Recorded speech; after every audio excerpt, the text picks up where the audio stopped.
안녕하세요. 한 달 전쯤에 이제 재윤 형제님께서 복음 말씀을 전하셨었는데, 그때만 해도 나는 아직 한 달 정도 남았으니까 좀 준비할 시간이 있겠구나 싶었는데, 한 달이란 시간이 정말 빠르게 간 것 같습니다. 제 다음에 복음 말씀 전하실 형제님도 빠르게 준비하시기 바랍니다. 네.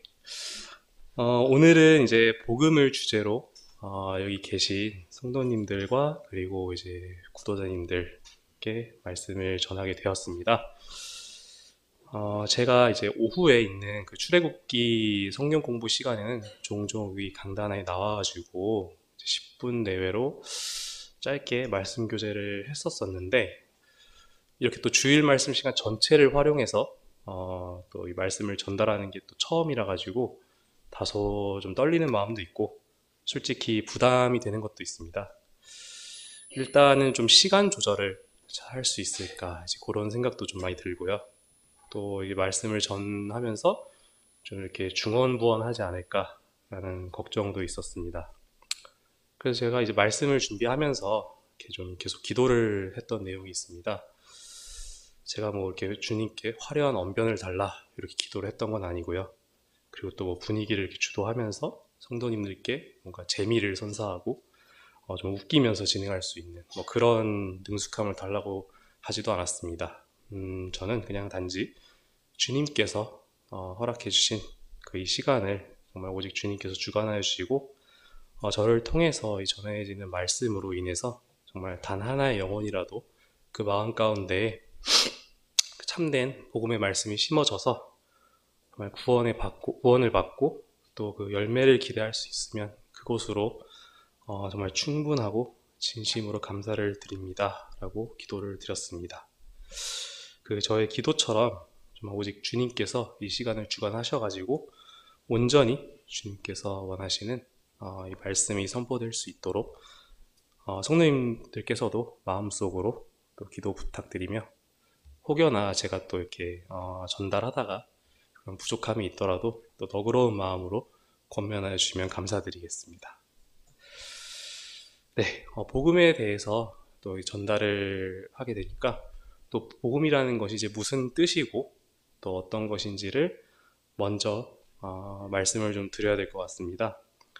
아마 여기 계신 대부분의 이제 성도님들께서는 너무나도 이제 익숙하고 혹은 또 이미 알고 계신 내용일 것이라 생각이 듭니다. 복음의 사전적인 의미는 말 그대로 복된 음성이라는 뜻입니다.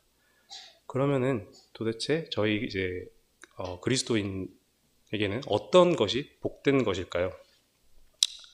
그것은 그리스도의 죽으심과 그리고 그리스도의 부활, 이 두 가지를 다 믿는 것이고 그것이 바로 복음입니다. 그러면은 이제 또 그런 질문을 할 수 있을 것 같습니다. 아니 그래서 그리스도의 죽으심과 부활하심이 도대체 나랑 무슨 관계가 있습니까? 그리고 그거를 내가 왜 믿어야 됩니까? 그래서 지금부터 그리스도의 그 죽으심과 부활하심이 우리랑 무슨 상관이 있는지, 그리고 그 사실을 왜 저희가 그리스도인으로서 믿어야 하는지를 좀 말씀을 통해서 말씀을 좀 드리고자 합니다. 성도님들, 우리는 누구인가요? 저희는 이제 어디서 왔을까요?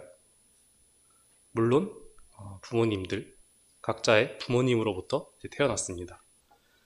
그렇다면 저희 이제 부모님 세대, 또 그 윗세대, 또 그 윗세대, 이렇게 여러 세대를 거슬러 올라가서 또 우리 조상님들, 또 한참을 거슬러 올라가면 뭐 세상 과학책에서 설명을 하듯이 정말 뭔가 인간의 진화 전의 형태가 있고 좀 그런 모습이 있을까요? 절대 그렇지 않습니다. 이거에 대한 증거는 다음 말씀을 통해서 분명히 나타나고 있습니다. 말씀 한 구절 찾겠습니다. 창세기 1장 27절입니다. 창세기 1장 27절입니다. 사람이 자기 형상 곧 하나님의 형상대로 사람을 창조하시되 남자와 여자를 창조하시고. 그 바로 옆에 창세기 2장 7절도 읽겠습니다. 창세기 2장 7절입니다. 여호와 하나님이 땅의 흙으로 사람을 지으시고 생기를 그 코에 불어넣으시니 사람이 생명이 되니라. 방금 읽은 말씀들에서 알 수 있듯이 우리는 그 하나님께서 그 자기 형상과 모양대로 창조하신 하나님의 피조물입니다. 정말 세상에서 이제 학교에서 가르치는 그런 진화론처럼 우연히 어떠한 그 단세포 동물에서 뭔가 이렇게 진화 과정이 일어나서 세상에 나타나게 된 그런 우연의 산물이 아닙니다.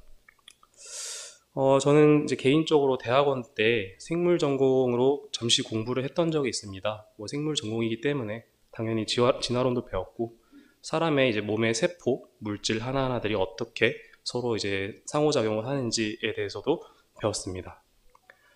그 다 과학 시간에 배우셔서 아시겠지만 사람의 몸은 정말 그 수백만 가지 세포로 이루어져 있고, 그 세포 하나하나마다 또 그 안에 세포의 그 신진대사에 필요한 또 수백만 가지의 단백질들이 서로 상호작용을 하면서 존재하고 있습니다.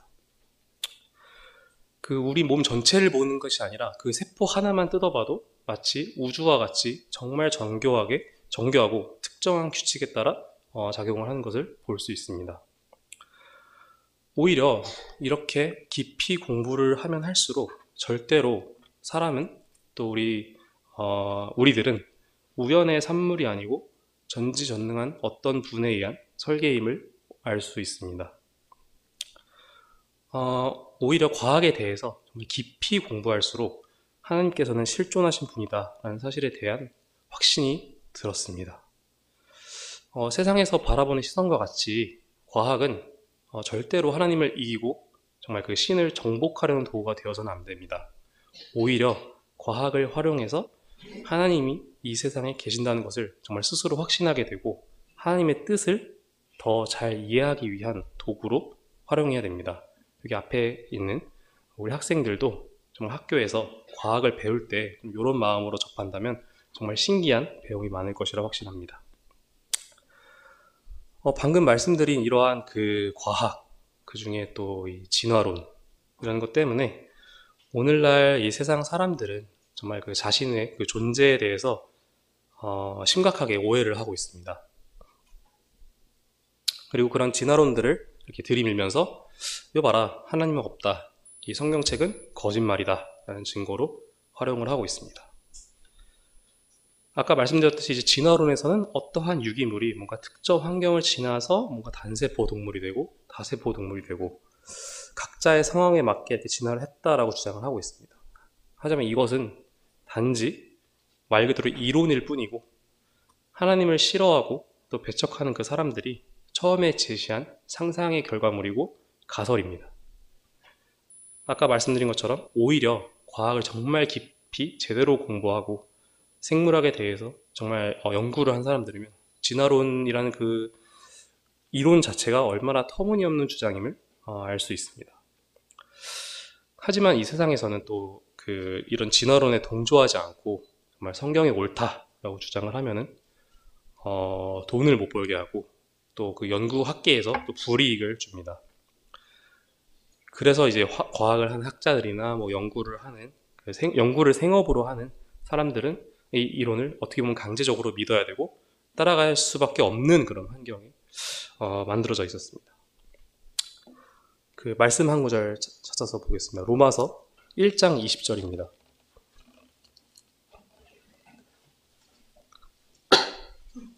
로마서 1장 20절입니다.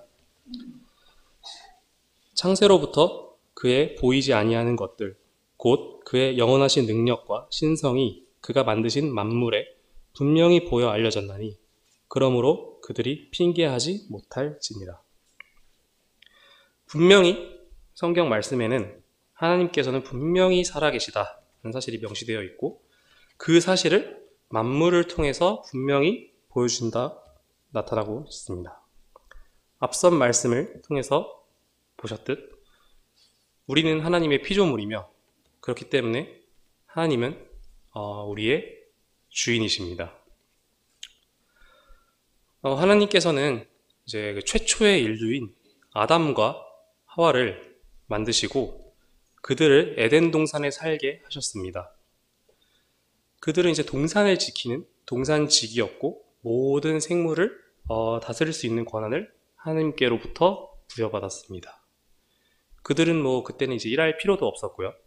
먹을 것을 좀 이렇게 찾아다니고 구할 필요도 없었고 걱정할 필요도 없었고 단지 이제 하나님을 사귀면서 정말 행복한 시간을 보내는 하나님과 아름다운 그 관계를 유지하면서 지냈습니다. 그 모든 관계에는 세상적인 관계도 보시면은 규칙을 따르게 됩니다. 정말 그 친구 사이에서도 서로에 대해서 최소한의 예의, 매너가 있어야 되고 사랑하는 부부 사이에도 정말 서로를 사랑하고 존중해야 된다는 그런 규칙이 어떻게 보면 내재되어 있습니다.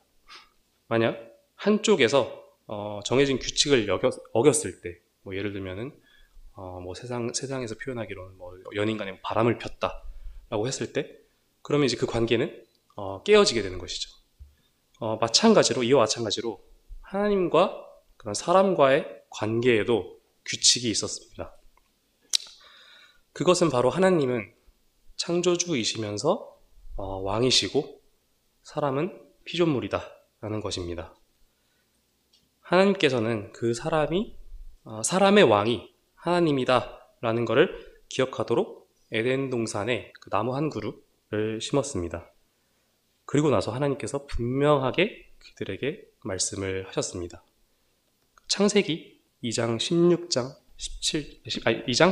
17절 보도록 하겠습니다. 창세기 2장 16절 17절입니다. 여호와 하나님이 그 사람에게 명하여 이르시되 동산 각종 나무의 열매는 내가 임의로 먹되 선악을 알게 하는 나무의 열매는 먹지 말라. 내가 먹는 날에는 반드시 죽으리라 하시니라. 네, 하나님께서는 하나님과 사람 사이에 아름다운 관계 유지를 위해서 이제 한 가지를 규칙으로 만들어 놓으셨습니다. 에덴 동산에서 이제 하나님께서 허락하신 그 풍요로운 축복을 누리는 대신 선악과 열매를 먹지 말라 였습니다. 그 하나님께서는 인간에게 정말 그 모든 것을 풍요롭게 주셨는데 거기에 또 이제 책임감을 더하신 것이죠. 그리고 하나님께서는 또 인간을 정말 진심으로 사랑하셔서 하나님께서는 저희 인간에게 자유의지를 이제 허락을 해주셨고 그를 통해서 인간은 하나님께 최소한의 선을 지켜야 했습니다. 그 선이 바로 하나님을 창조주로 인정을 하고 왕과 주인으로 섬기는 것입니다. 방금 읽은 창세기 2장 16절 17절 말씀에 죽는다라는 표현이 있었는데요. 죽는다라는 것에는 크게 두 가지 의미가 있습니다. 한 가지 의미는 저희가 이미 알고 있듯이 정말 몸이 죽어서 이제 흙으로 돌아간다라는 의미입니다. 그리고 또 다른 하나의 의미는 저희가 좀 이쪽에 좀 생각을 해봐야 되는데 하나님과의 관계가 끊어진다라는 뜻입니다. 하나님께서는 생명을 주시는 분이시죠. 그래서 생명을 주시는 그 하나님께로부터 분리가 된다라는 것이 곧 사망을 의미하기 때문입니다.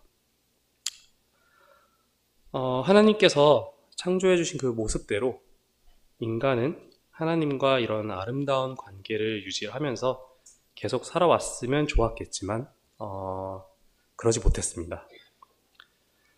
하나님과 인간의 관계가 끊어지는 결정적인 사건이 있었습니다. 모두가 잘 아시는 바로 그 아담과 하와의 범죄함으로 인합니다. 창세기 3장 4절 말씀 보도록 하겠습니다. 앞으로 말씀을 좀 많이 찾을 건데 양해 부탁드리겠습니다. 창세기 3장 4절입니다. 4절부터 6절까지 읽겠습니다. 뱀이 여자에게 이르되 너희가 결코 죽지 아니하리라. 너희가 그것을 먹는 날에는 너희 눈이 밝아져 하나님과 같이 되어 선악을 알 줄 하나님이 아심이니라. 여자가 그 나무를 본즉 먹음직도 하고 보암직도 하고 지혜롭게 할 만큼 탐스럽기도 한 나무인지라. 여자가 그 열매를 따먹고 자기와 함께 있는 남편에게도 주매 그도 먹은지라.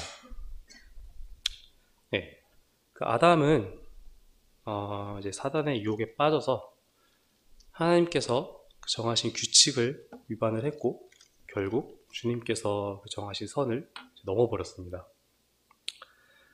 하나님께서 이제 이렇게 하지 마라 라고 했던 하나님의 말씀을 거역하는 그런 불순종의 죄를 결국 범해버렸고, 인류의 조상인 그 아담은 이제 동시에 인류의 조상인 동시에 죄의 근원과 뿌리가 되어버렸습니다. 따라서 그 첫 사람인 아담 안에서 모든 사람이 죄인이 되었고, 그 한 사람의 불순종으로 말미암아서 이제 온 세상에 죄가 들어오게 되었습니다. 이에 대한 말씀 몇 구절 찾아보겠습니다. 그 로마서 5장 12절입니다. 로마서 5장 12절입니다.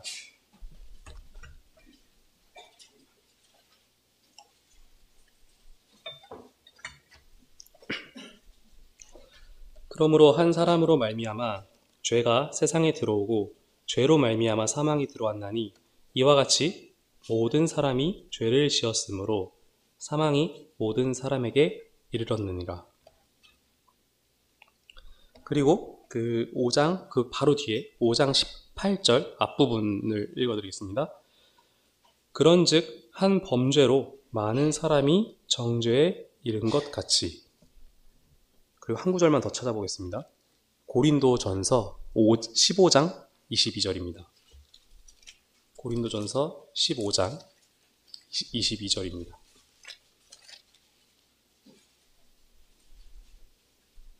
아담 안에서 모든 사람이 죽은 것 같이. 네, 우리는 아담 안에서 죄인일 뿐 아니라 그 죄로 인해 우리의 육체로 또 이제 실제 행위를 통하여 범죄를 하기 때문에 분명히 죄인입니다. 인간은 이제 그 하나님의 계명과 율법을 완벽하게 지킬 수 없고 정말 그를 통해서 우리가 또 죄인임을 밝히 드러내 줍니다. 야고보서 2장 9절 읽도록 하겠습니다. 야고보서 2장 9절입니다.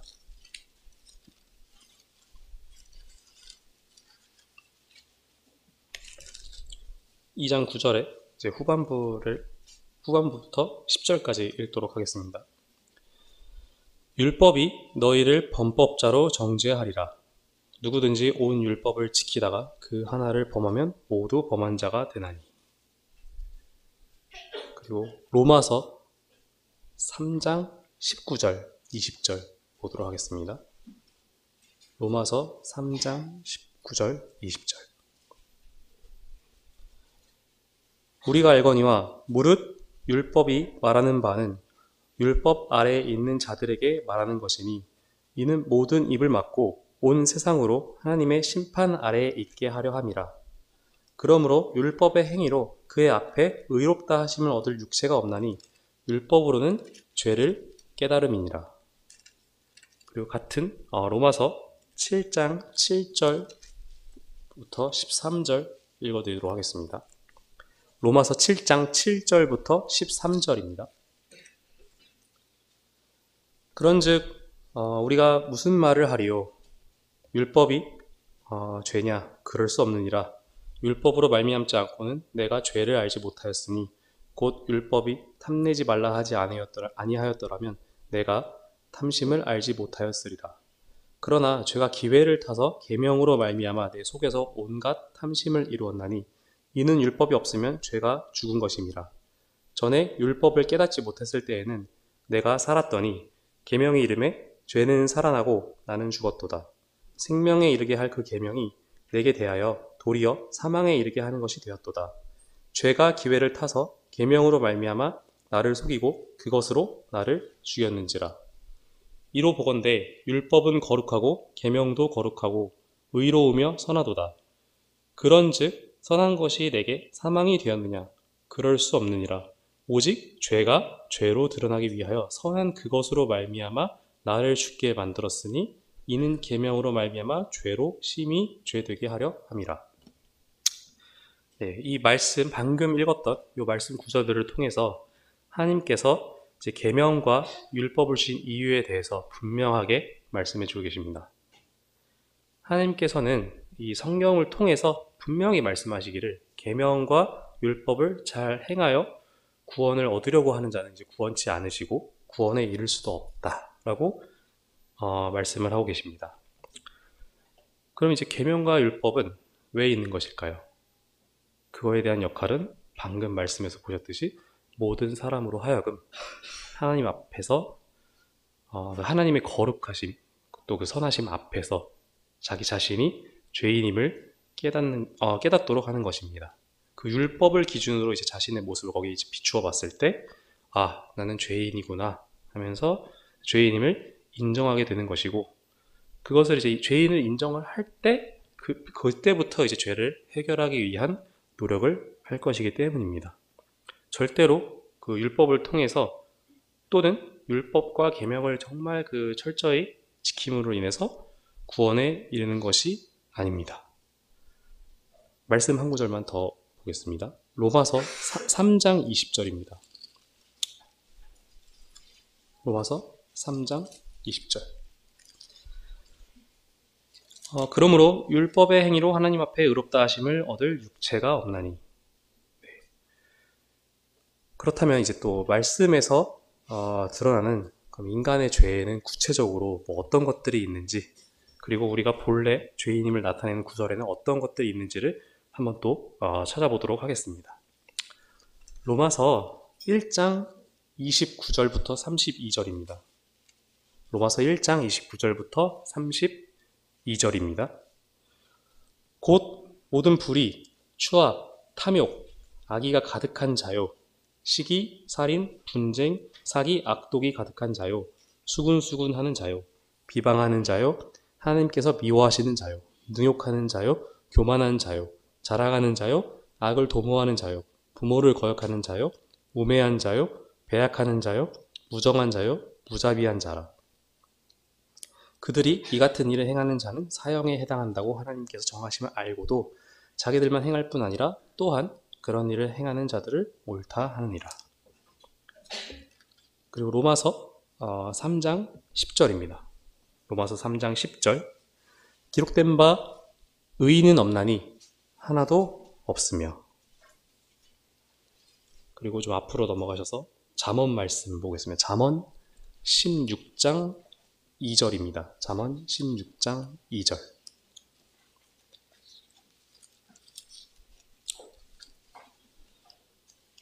잠언 16장 2절입니다. 사람의 행위가 자기 보기에는 모두 깨끗하여도 여호와는 심령을 감찰하시느니라. 네. 방금 읽었던 이런 말씀들을 보고도 정말 마음 가운데 아무런 감각이 없다 하는 자들은 죄에 대한 찔림이 없는 것입니다. 아까 리스트들이 엄청 많았죠. 무조건 해당될 수밖에 없습니다, 사람은. 하지만 하나님께서는 저희의 모든 이 행위를 아시고 또 저희의 머리털까지 세신 바 되신 분이라고 분명히 말씀해 주셨습니다. 그러면 이제 우리가 왜 이 죄를 해결을 해야 될까요? 저희가 죄의 문제를 해결해야 되는 이유는 죄의 결과는 정말 무시무시하기 때문입니다. 다시 뒤로 돌아가셔서 로마서 말씀 한번 짧게 읽도록 하겠습니다. 로마서 6장 23절입니다. 로마서 6장 23절의 앞부분입니다. 죄의 삭은 사망이요. 네. 죄에 대한 유일한 해결책은 죄의 삭을 이제 지불하거나 치르는 것인데, 지금 여기 말씀에서는 이 하나님께서는 죄의 값은 사망이다 라고 말씀을 해주고 계십니다. 로마서, 그 같은 로마서 3장 23절 다시 보도록 하겠습니다. 로마서 3장 23절. 모든 사람이 죄를 범하였음에 하나님의 영광에 이르지 못하더니 그리고 뒤로 좀 넘기셔서 야고보서 1장 15절 읽도록 하겠습니다.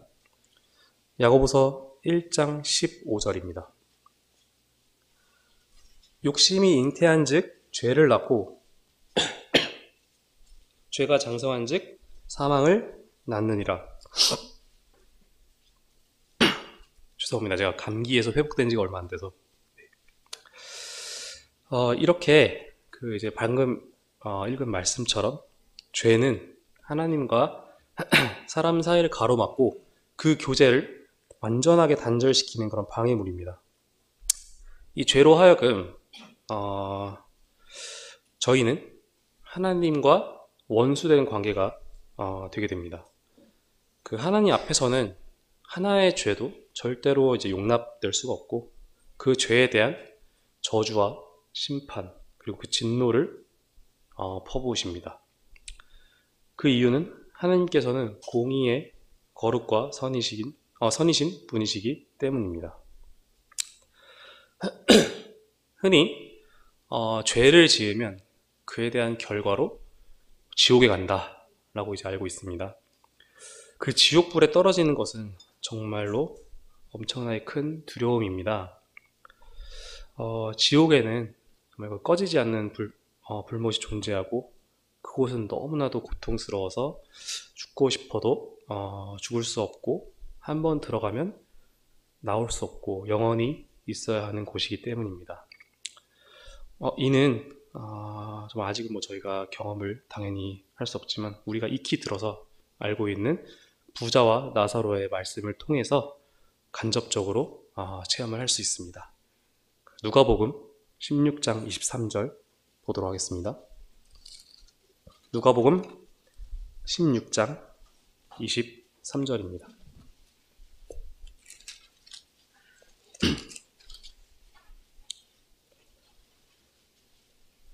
그가 음부에서 고통 중에 눈을 들어 멀리 아브라함과 그의 품에 있는 나사로를 보고 불러 이르되 아버지 아브라함이여 나를 긍휼히 여기사 나사로를 보내어 그 손가락 끝에 물을 찍어 내 혀를 서늘하게 하소서. 내가 이 불꽃 가운데서 괴로워하나이다.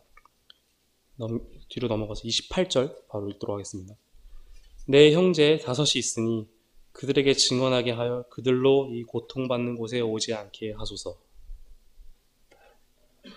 그리고 마태복음 25장 41절 보도록 하겠습니다. 마태복음 25장 41절입니다. 또 왼편에 있는 자들에게 이르시되 저주를 받은 자들아 나를 떠나 마귀와 그 사자들을 위하여 예비된 영원한 불에 들어가라. 그리고 요한계시록에는 이렇게 나와 있습니다. 요한계시록 20장 14절 보도록 하겠습니다. 요한계시록 20장 14절입니다.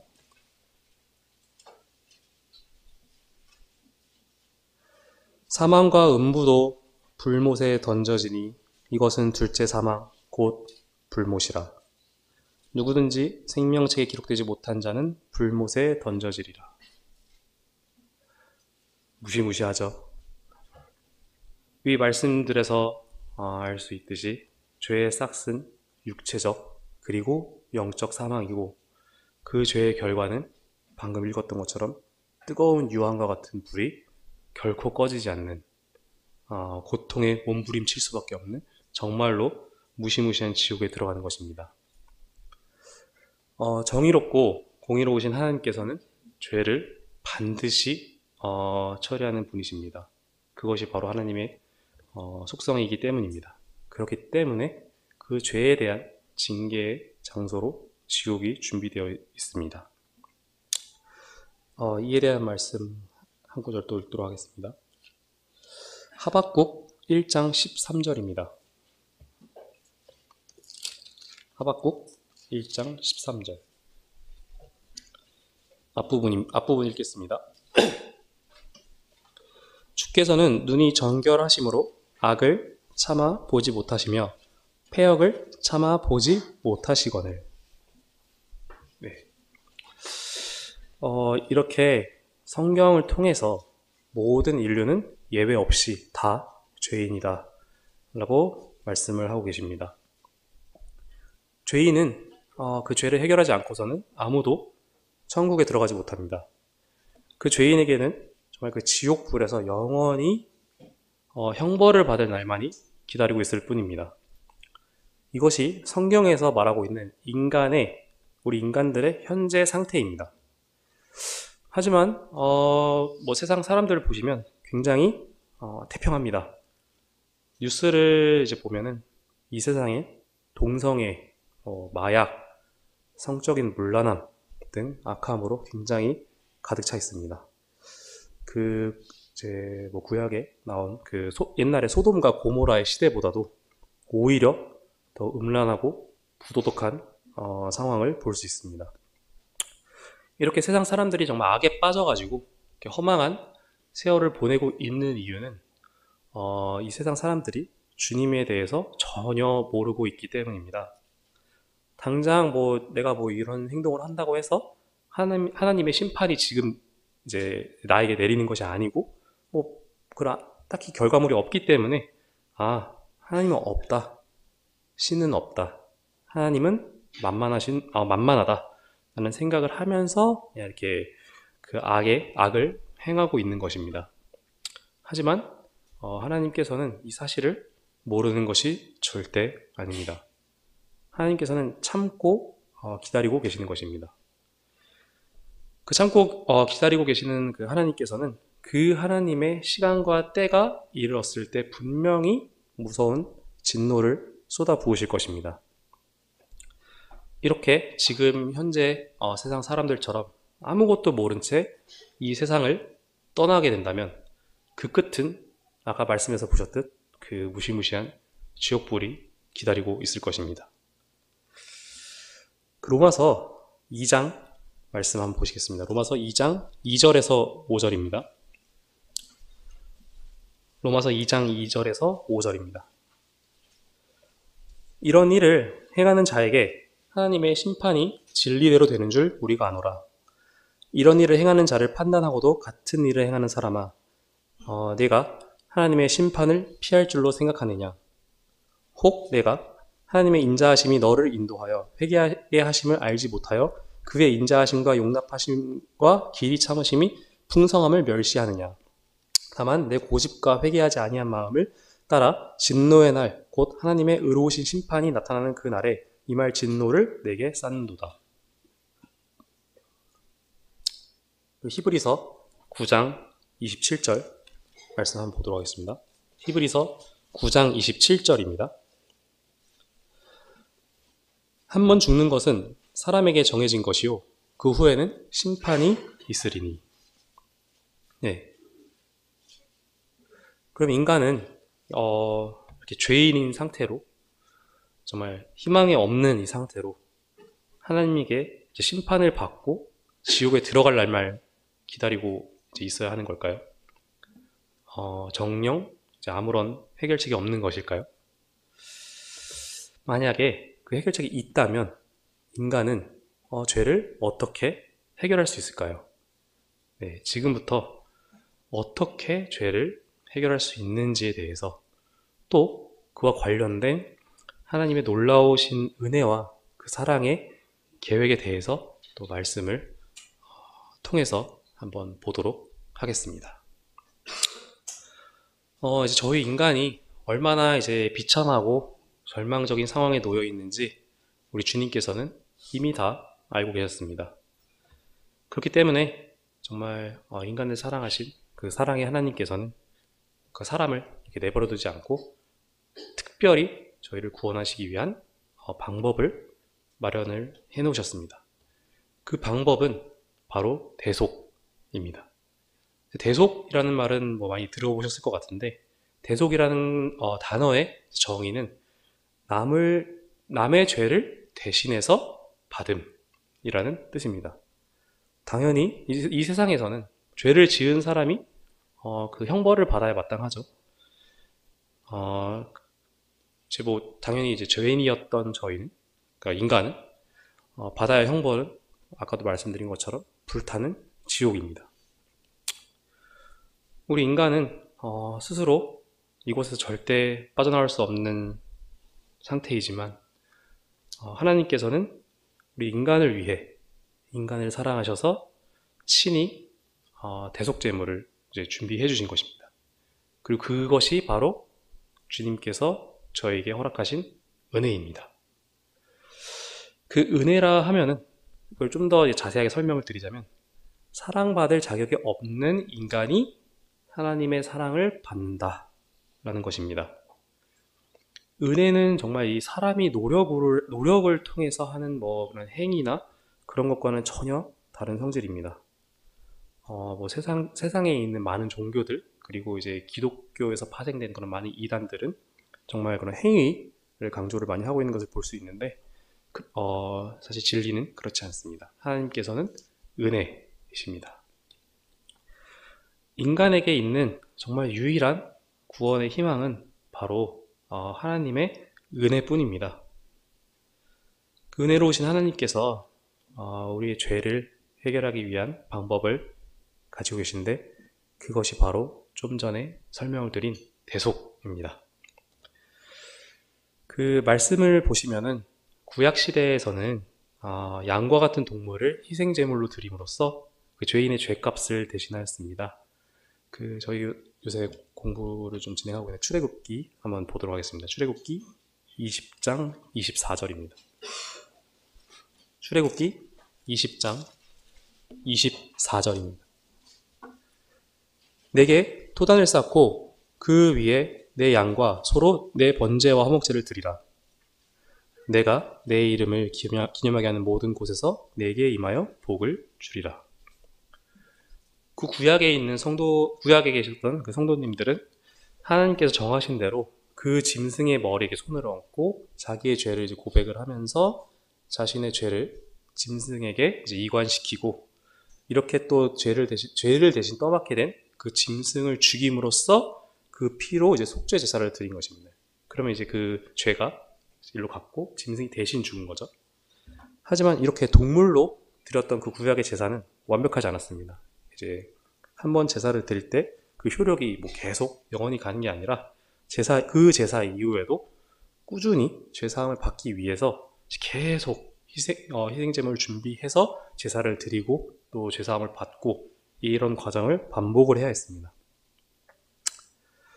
그 앞서서 이제 말씀을 드렸던 대로 그 하나님의 계명과 율법을 정말 인간은 완벽하게 지킬 수 없고, 그렇기 때문에 지속적으로 이제 제사를 통한 죄사함이 필요했던 것입니다.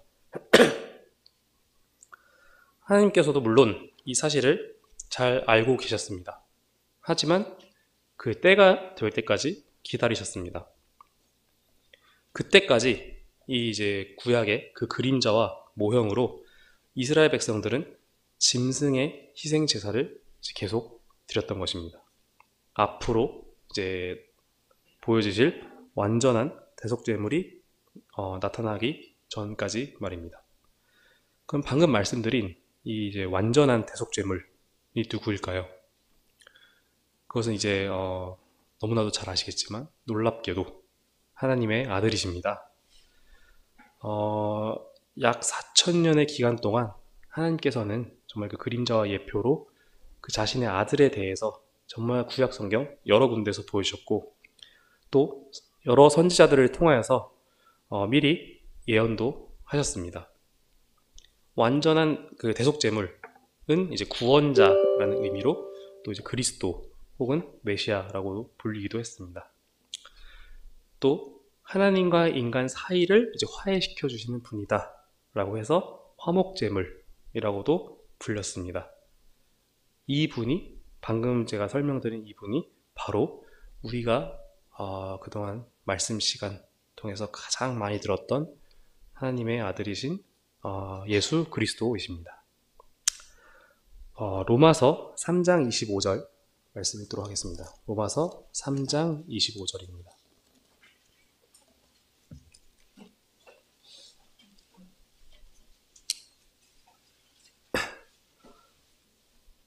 이 예수를 하나님이 그의 피로써 믿음으로 말미암는 화목제물로 세우셨으니 이는 하나님께서 길이 참으시는 중에 전에 지은 죄를 간과하심으로 자기의 의로우심을 나타내려 하심이니. 네, 하나님께서는 그 아들이신 우리 주 예수 그리스도를 완전한 대속제물로서 십자가에 피 흘려 죽게 하심으로 인간의 죄의 문제를 정말 직접 친히 해결해 주시고 하나님의 공의도 만족하고자 하셨습니다. 인간을 죄에서 구원하기 위한 하나님의 유일한 대책은 바로 당신의 아들을 인간들 대신에 죽게 하신 것입니다. 요한복음 1장 29절 읽도록 하겠습니다. 요한복음 1장 29절입니다.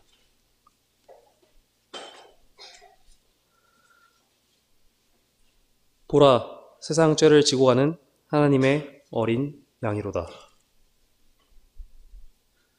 그리고 빌립보서 2장 6절 읽도록 하겠습니다.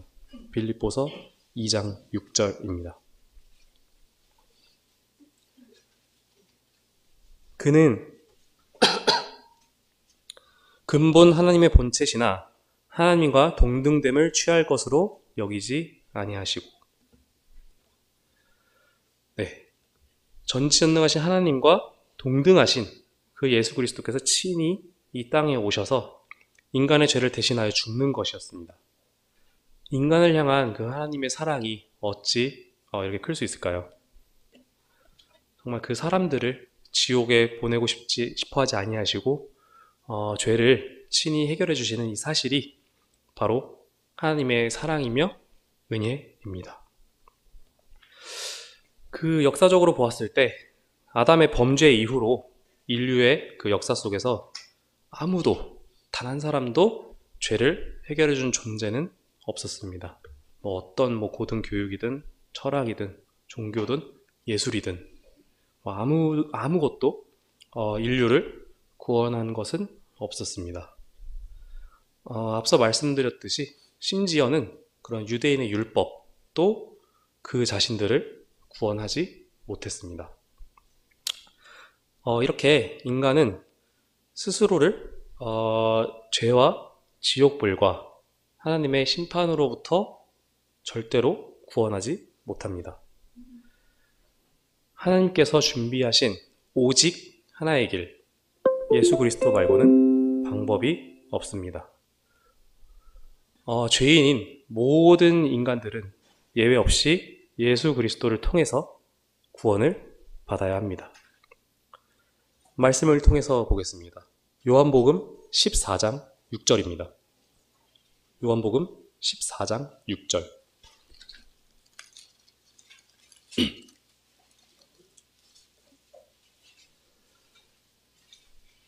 예수께서 이르시되 내가 곧 길이요 진리요 생명이니 나로 말미암지 않고는 아버지께로 올 자가 없느니라. 그리고 뒤로 좀 넘기셔서 사도행전 4장 12절입니다. 사도행전 4장 12절입니다. 다른 이로서는 구원을 받을 수 없나니 천하 사람 중에 구원을 받을 만한 다른 이름을 우리에게 주신 일이 없음이라 하였더라. 네, 오직 하나님의 아들이신 예수 그리스도만이 인간의 죄의 문제를 해결할 수 있는 또 우리의 유일한 구원의 길입니다.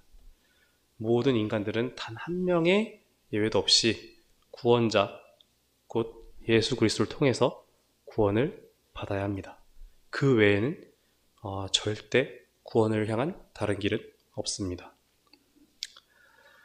그 하나님께서 우리를 죄와 지옥불과 하나님의 심판에서 구하시려고 그 아들을 친히 보내셨다. 이게 얼마나 기쁜 소식입니까? 그래서 우리는 이 소식을 복음이라고 부르는 것입니다.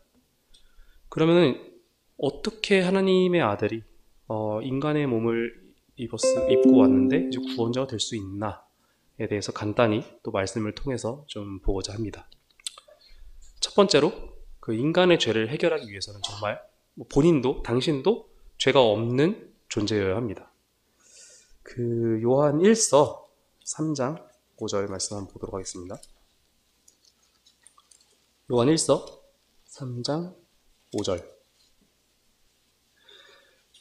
그가 우리 죄를 없애려고 나타나신 것을 너희가 아나니 그에게는 죄가 없느니라.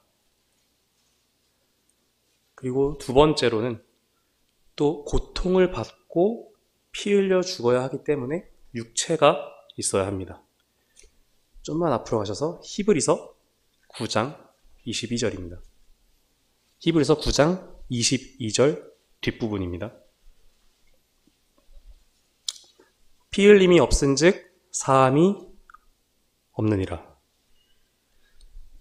또 세 번째로 인간의 죄의 문제를 영원히 해결할 수 있는 그런 능력과 권능이 있어야 하고, 네 번째로는 하나님인과 동시에 사람이어야 합니다. 아까 읽었던 말씀인데 제가 한 번 더 읽어드리도록 하겠습니다. 빌립보서 2장 6절인데요. 그는 근본 하나님의 본체시나 하나님과 동등됨을 취할 것으로 여기지 아니하시고, 그리고 마지막으로 인간을 이해하며 사랑할 수 있어야 합니다. 요한복음 3장 16절입니다. 앞부분만 읽겠습니다. 하나님이 세상을 이처럼 사랑하사 독생자를 주셨으니. 이 모든 것을 종합해보면 인간을 죄에서 완전하게 구원해 주실 수 있는 분은 오직 한 분, 하나님의 아들이신 예수 그리스도밖에 없습니다. 관련해서 몇 가지 말씀을 좀 더 찾아보도록 하겠습니다.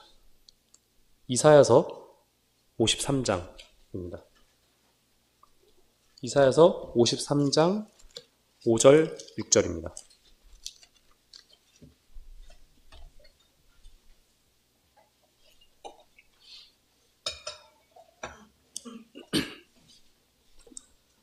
그가 찔림은 우리의 허물 때문이요 그가 상함은 우리의 죄악 때문이라.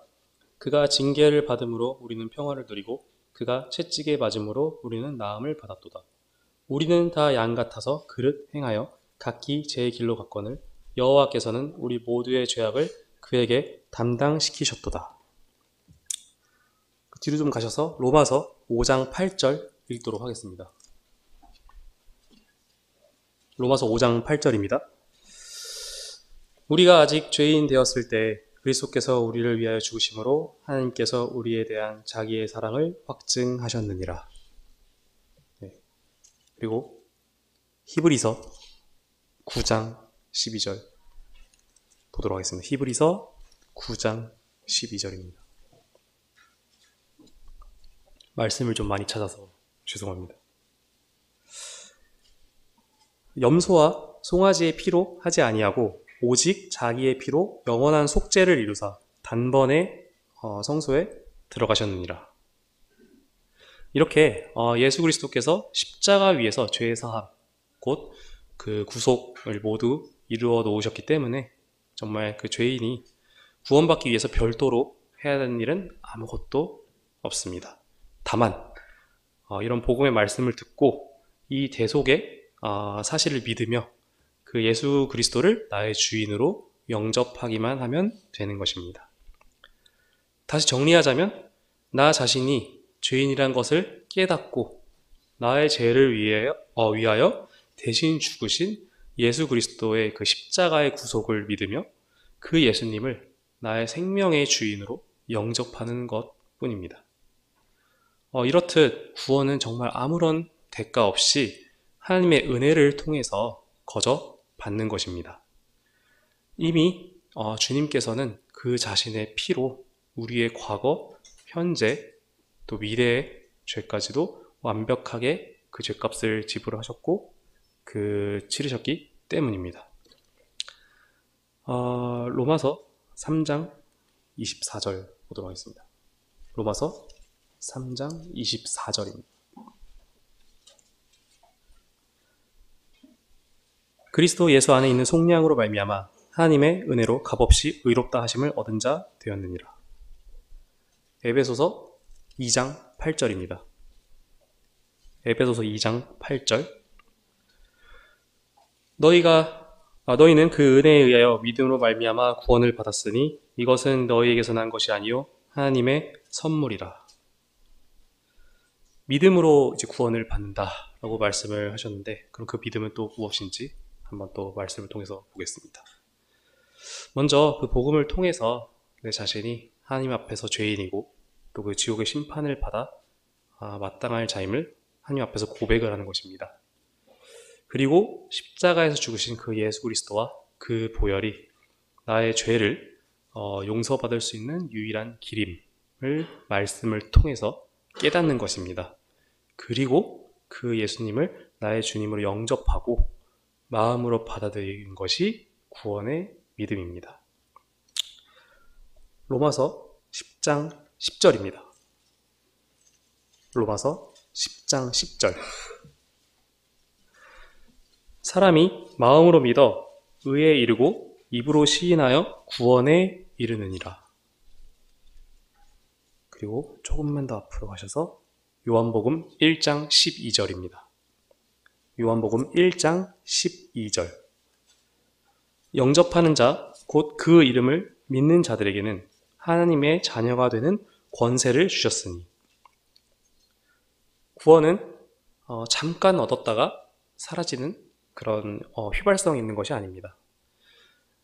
예수님을 통한 구원은 영원한 그 생명이자 보증이며 하나님의 인치심입니다. 이것은 하나님께서 분명히 약속하신 그 말씀이고, 신실하신 하나님께서는 반드시 그 약속을 지키시고 이루시기 때문에 우리는 이 말씀을 믿을 때 그 구원에 대한 확신을 얻을 수 있는 것입니다. 이를 통해 인간은 하나님께서 예비해 놓으신 그 하나님의 영원한 나라, 천국에 들어갈 수 있는 것입니다. 그 천국은 하나님께서 거하시는 곳이죠. 그 성경에 나와 있는 천국의 특성을 몇 가지 좀 찾아보면서 한번 천국에 대해서 머릿속으로 그려보도록 하겠습니다. 그 요한계시록 21장 3절입니다. 요한계시록 21장 3절. 중간부터 읽겠습니다. 보라, 하나님의 장막이 사람들과 함께 있음에 하나님이 그들과 함께 계시리니 그들은 하나님의 백성이 되고 하나님은 친히 그들과 함께 계셔서. 천국에 들어가는 사람들에게는 그 전지전능하신 하나님의 보호와 사랑 안에서 지내게 됩니다. 하나님께서는 그 자신이 사랑하는 사람들을 위해서 준비해 두신 것들은 정말 우리가 상상하지도 못할 놀라운 것들입니다. 그 관련해서 한 구절 더 읽겠습니다. 고린도전서 2장 9절입니다. 고린도전서 2장 9절. 기록된 바 하나님이 자기를 사랑하는 자들을 위하여 예비하신 모든 것들은 눈으로 보지 못하고 귀로 듣지 못하고 사람의 마음으로 생각하지도 못하였다 함과 같으니라. 그리고 하나님께서 거하시는 천국은 정말 죽지 않고 영원히 사는 곳입니다. 그리고 그 천국에는 슬픔도 없고 아픔도 없고 눈물과 저주도 없는 곳입니다. 좀 전에 읽었던 다시 요한계시록 21장으로 다시 좀 가보도록 하겠습니다. 21장 4절입니다. 모든 눈물을 그 눈에서 닦아주시니 다시는 사망이 없고 애통하는 것이나 곡하는 것이나 아픈 것이 다시 있지 아니하리니 처음 것들이 다 지나갔음이러라. 어떠십니까? 하나님께서 저희의 인간을 향한 그 계획과 사랑에 대한 이 말씀을 보았을 때 저희 마음 가운데 정말 이 기쁨과 희망이 막 넘치지 않으십니까?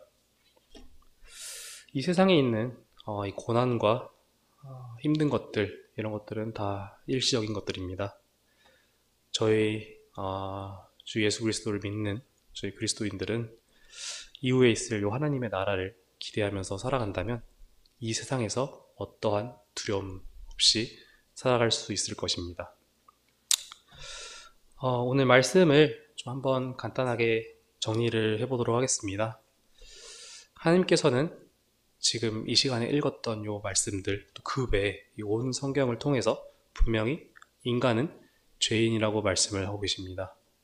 하지만 그런 하나님께서는 저희 인간을 불쌍히 여기시고 정말 많이 사랑하셔서 그 죄를 친히 해결해 주시기 위해서 그 아들이신 예수 그리스도를 인간의 몸으로 이 땅에 보내셨습니다.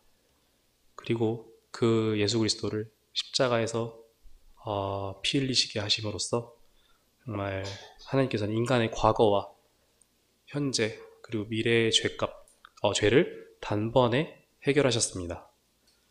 이를 통해서 주님께서는 저희가 죄인임을 말씀을 통해서 깨닫고 회개하기를 원하시고, 또 주님께서 저희를 대신해서 십자가에서 돌아가셨음을 믿기를 원하시고, 행위가 아닌 그 회개와 믿음을 통해서 이제 저희는 구원을 받을 수 있다는 사실을 깨닫길 원하십니다. 오늘 말씀을 들으신 이 자리에 계신 모든 분들께서 정말 저희를 구원하시기 위해 십자가에서 피 흘리신 그 예수 그리스도를 기억하고, 또 그 아들을 보내신 하나님의 그 사랑과 은혜를 기억하면서 정말 이 세상을 살아가는 남은 날 동안 우리 주님, 우리 하나님께 모든 영광을 돌리면서 살아가는 참된 주의 자녀가 되기를 소망합니다. 네, 말씀 마치도록 하겠습니다.